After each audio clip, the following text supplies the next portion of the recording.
ഇവർക്ക് അതിനെന്തറിയാം പൊളിറ്റിക്സിനെ കുറിച്ചിട്ട്? കേരളം എടുക്കൂത്ര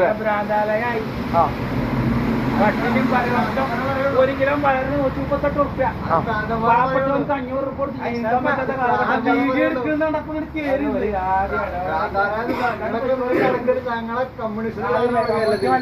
പാവപ്പെട്ടവരെ പറഞ്ഞ പണ്ട് എന്താ ഇപ്പൊ മുതലാളി വരണണ്ട,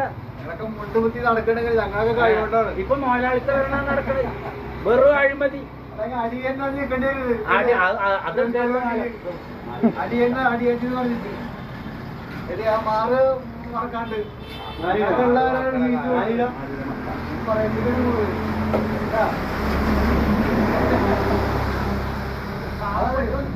ഇതൊന്നും ശ്രദ്ധിക്കാതെ വേറെ ഏതൊരു ലോകത്ത് സ്വപ്നസുന്ദരനായിരിക്കുന്ന മനുഷ്യൻ.